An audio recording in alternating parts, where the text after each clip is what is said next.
आज हम 7th standard state board का हिस्ट्री का टॉपिक एडमिनिस्ट्रेशन ऑफ स्वराज पढ़ेंगे। तो उसमें हम शिवाजी महाराज के बारे में सुनने वाले। शिवाजी महाराज ने स्वराज्य को तैयार किया। He had crown himself. उन्होंने जब दक्षिण दिग्विजय को पूरा किया उसके बाद उन्होंने ये जो कोरोनेशन सेरेमनी करवा के खुद को राजा घोषित किया था। The Swaraj expanded. कहाँ के एरियाज उसमें आए? Nashik, Pune, Satara, Sangli, Kolhapur, Sindhudurg, Ratnagiri, Raigad and Thane districts. महाराष्ट्र की इन सभी जगहों को उसमें आया गया। इट ऑल्सो इंक्लूडेड और कौन सी जगह उसमें आई? आंध्र प्रदेश एंड तमिलनाडु के स्टेट्स आए। To ensure smooth management of affairs Swaraj and to ensure people's welfare, Shivaji Maharaj ने एक इफिशिएंट एडमिनिस्ट्रेशन सिस्टम जो है वो सेट किया था। Ashtapradhan Mandal, council of 8 ministers. At the time of coronation Shivaji Maharaj appointed, उन्होंने क्या किया? काउंसिल ऑफ 8 मिनिस्टर्स को अपॉइंट किया था अलग अलग 8 डिपार्टमेंट्स में। They were like head of those departments. The administration was divided. A head was appointed for each department. These 8 heads of the department constituted Ashtapradhan Mandal. तो ये जो 8 मिनिस्टर्स के काउंसिलर से क्या कहते थे? अष्टप्रधान मंडल। और उन सब के जो 8 डिपार्टमेंट्स के हेड है वो इन अष्टप्रधान मंडल में होते थे। Maharaj alone had the power to appoint. तो उस अष्टप्रधान मंडल में किसी मिनिस्टर को अगर अरेंज करना है तो अपॉइंट करना है तो कौन अपॉइंट करेगा? महाराज अपॉइंट करेंगे। और किसी मिनिस्टर को अगर जगह से हटाना है तो कौन अपॉइंट करेगा? उसे निकालने का काम भी सिर्फ महाराज कर सकते हैं। Shivaji Maharaj selected the council on the basis of their merit and achievements. उन्होंने कभी भी जागीर या वतन या कुछ भी ऐसे चीज़ें दी नहीं, लेकिन उन्होंने जब भी अपॉइंटमेंट्स की तो उन्होंने पूरी तरह से मेरिट के बेसिस पे की थी। एग्रीकल्चर से रिलेटेड पॉलिसी था। एग्रीकल्चर जो था वो तब से हमारा जो नेशनल इनकम है उसमें सबसे ज़्यादा कंट्रीब्यूट कर रहा था।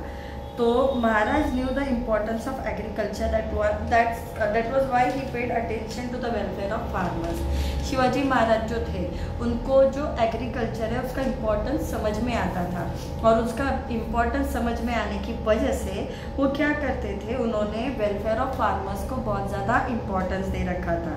He interested the responsibility of organising land revenue system. उनका जो लैंड रेवेन्यू सिस्टम लगाने वाला जो ऑफिस बियरर था उसका नाम क्या था?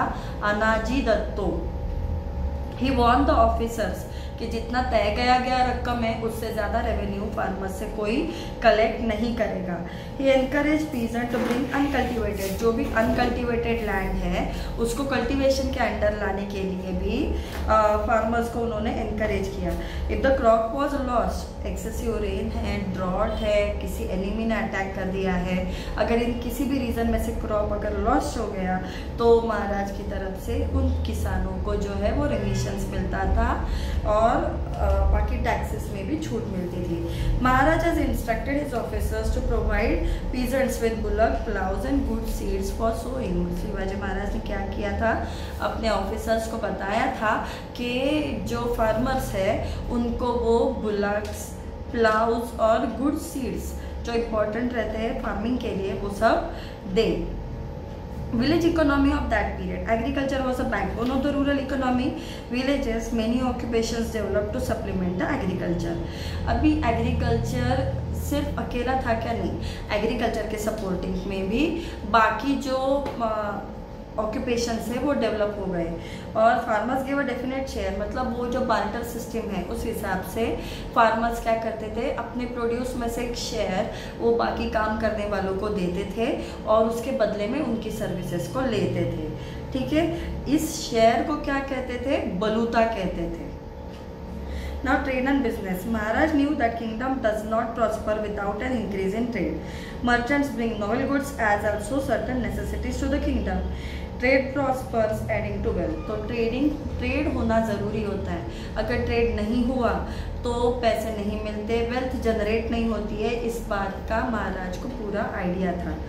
तो the view that Maharaj took for merchants is seen in Agya Patra, where merchants are described as ornaments of the kingdom and glory of the king. तो जो मर्चेंट्स हैं उनको Maharaj ornaments of the kingdom and glory of the king कहते हैं। It was the policy of Maharashtra protect industries. Excellent example थी salt industry. Konkan में salt industry है। उस टाइम पे पोर्तुगीज लोगों ने जो है वो सॉल्ट इंडस्ट्री को कैप्चर किया था और वो अपने सॉल्ट को जो है वो सस्ते दामों बेचते थे। अभी इसकी वजह से जो हमारे लोकल सॉल्ट बनाने वाले थे उनका जो प्राइस है वो कम हो गया था, मतलब उनका जो सेल है वो कम हो गया था। तो इसके लिए महाराज ने इसके ऊपर जवाब निकालने के लिए उन्होंने वो जो पोर्तुगीज सॉल्ट सेलर्स थे उनको उन्होंने ज़्यादा टैक्स लगा दिए, हेवी ड्यूटीज़ लगा दिए, जिसकी वजह से उनका सॉल्ट जो है वो महंगा मिलने लगा और जो लोकल सॉल्ट वाले थे उनका सॉल्ट जो है वो सस्ता मिलने लगा एंड देयर बाय उनका सेल जो है वो बढ़ गया। तो its import decrease and the sale of the local salt increase. Military organization, there were two main, infantry और cavalry, ऐसे दो organizations थे। infantry में office bearers कौन थे? हवलदार, जुमलेदार एक्सेट्रा। चीफ ऑफ इन्फेंट्री कौन था? इन्फेंट्री का चीफ था Sarnobat. He was the highest officer in the infantry. In the cavalry there were two types of cavalrymen. एक थे शिलेदार और एक थे बारगीर। शिलेदार के पास खुद का घोड़ा और वेपन्स होते थे, लेकिन बारगीर जो थे उनको महाराज की तरफ से घोड़ा भी मिलता था और वेपन्स भी मिलते थे। In the cavalry, bargirs were more in number. Ranks of cavalry officers were similar to those of infantry officers. Cavalry officers और infantry officers के रैंक सेम हुआ करते थे। हाईएस्ट ऑफिसर ऑफ कैवलरी भी सरनोबत ही था। जो ये जो सरनोबत का जो पद है वो किन किन लोगों ने लिया? नेतोजी पालकर, प्रतापराव गुजर, हम्बीरराव मोहिते, ये सब जो थे वो कैवलरी के काफ़ी नाम वाले सरनोबत थे। ना इंटेलिजेंस डिपार्टमेंट, शिवाजी महाराज का इंटेलिजेंस डिपार्टमेंट मतलब एक ही नाम आता है बहिर्जे नायक। सो अगर किसी स्टेट को इम्प्रूव होना है, किसी स्टेट को रन करना है तो सबसे इम्पॉर्टेंट होता है इंटेलिजेंस की जानकारी। इंटेलिजेंस की जानकारी, आजू बाजू में क्या चल रहा है, कहाँ से हमारे ऊपर अटैक हो सकता है और अगर कोई कुछ कर सकता है, इस सब की जानकारी को जमा करना इंटेलिजेंस में आता है। तो दुश्मन पे ध्यान रखने का काम ये बहिर्जी नायक किया करते थे, who was the head of intelligence department. बहुत स्किल जॉब था, उनका काम बहुत ज़्यादा एक्यूरेट होना चाहिए और इन्फॉर्मेशन जो है वो बहुत डिटेल होनी चाहिए। तो ये ऐसी ही इंफॉर्मेशन थी जिसके जोर पे महाराज ने सूरत पे रेड मारी थी। ना forts were of great importance in medieval age. Position of a fort made it possible to keep a eye. अगर किसी किले पर कब्जा है तो आजू बाजू के एरिया पे ध्यान रखना पॉसिबल हो जाता था। तो people to protect taking shelter in the fort, अगर कुछ हो जाए आजू बाजू के एरिया में कोई अटैक कर दे तो लोग फोर्ट के अंदर आते थे ताकि वो फोर्ट के अंदर अपना शेल्टर ले सके। और वहाँ पे फोर्ट के ऊपर फूड ग्रेन्स का भी एक स्टॉक भर के रखा जाता था। अम्यूनिशन और मिलिट्री गैरिजन ये सब भर के रखा जाता था। The importance of fort foundation of Swaraj is well stated. The kingdom was created by the late revered and exalted majesty force. तो उनका कहना क्या था? ये राज्य जो है वो किलों से बना हुआ है और किला मतलब एक इम्पॉर्टेंट सेंटर जहाँ पे आर्मी, वेपन्स, फूड ग्रेन्स, ज़रूरी पड़ने पर शेल्टर सब कुछ दिया जा सकता था। ठीक है ना। Next is there were about 300 forts in Swaraj. Maharaj spent a considerable amount of money on building and repair of this fort. तो उन्होंने हिल फोर्ट्स बनाए जैसे Pratapgad, Pavangad and Rajgad. There was a killedar, a sabnis and karkhanis. एक फोर्ट को संभालने के लिए एक किलेदार होता है और एक सबनीस होता है और एक कारखानिस होता है। बस कारखानिस का काम क्या होता है? Looked after storage of food grains and maintenance of war material on the fort. Karkhanis सामान के ऊपर ध्यान रखता था। उसका काम था कि फोर्ट के ऊपर खाने का सामान कितना है, मिलिट्री का सामान कितना है, इसके ऊपर ध्यान रखा जाए। सी फोर्ट्स, महाराज जो थे उन्होंने सबसे पहले ये प्रेडिक्शन किया था कि अगर हमारे राज्य पे कहीं से खतरा है तो समंदर से है, तो इसके लिए उन्होंने कुछ सी फोर्ट्स बनवाए। और ये जो थे to give strength to the construction of fort, 5 khandi of lead was poured into the foundation. Foundation के अंदर lead pour किया गया. A sea fort called Padmadurga was built in front of Rajapuri. तो सिद्धि जो था, सिद्धि जौहर, उसको काउंटर करने के लिए पद्मदुर्ग बनाया गया राजापुरी के सामने. About this fort Maharaj has said in the letter that by constructing Padmadurg he has set up another Rajapuri to overshadow the Rajapuri of Siddhi.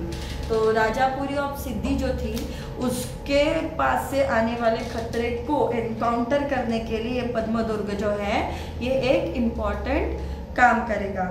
Now Navy, enemies on the west coast of India, Portuguese of Goa, Siddhi of Zanjira and the British factors of Surat and Rajapur. ये सब कुछ स्वराज के expansion में सबसे बड़ी बाधा थे. कौन कौन? गोवा के पोर्तुगीज, जंजीरा का सिद्धि और सूरत और राजापुर के ब्रिटिश किले. तो इट वॉज नेसेसरी कि इनकी एक्टिविटीज़ को कंट्रोल करने के लिए एक मजबूत नेवी का होना ज़रूरी था. For this purpose Maharaj raise the navy. He realize that one who has a navy controls the sea. Maharaj had a great foresight. There were 400. उनके जो नेवी का ताफा था उसके अंदर 400 शिप्स हुआ करते थे. ये included battle ships like gurab, galbat and pal. Battle ships का नाम क्या है? Gurab, galbat and pal. Ships were built in the creek of Kalyan, Bhiwandi, Vijaydurg and Malvan, Mainak, Bhandari and Daulat Khan were the chief of the naval commanders. ठीक है. तो concerns for the welfare of this subject. Maharaj did not work only with the limited ambition of conquering enemy territories and establishing dominance. उनका काम था subjects को independent करना. उन्हें पता था कि subjects were to really get the joy of freedom it was necessary to have एक डिसिप्लिन एडमिनिस्ट्रेशन का होना बहुत ज़रूरी होता है. अगर रैयत यानी जो सब्जेक्ट जो कॉमन मैन है वो अगर आराम से रहना चाहिए तो इसके लिए उन्होंने पूरे स्टेप्स लिए कि जहाँ जहाँ उन्होंने टेरिटरीज को कॉन्कर किया वहाँ पे उन्होंने एक डिसिप्लिन एडमिनिस्ट्रेशन को सेटअप किया. Maharaj was not merely a ruler, he was a watchful administrator. और उन्होंने लोगों का भला करने के लिए एक अच्छा एडमिनिस्ट्रेशन वाला स्टेट जो है वो तैयार किया. ठीक है. That's all in this lesson.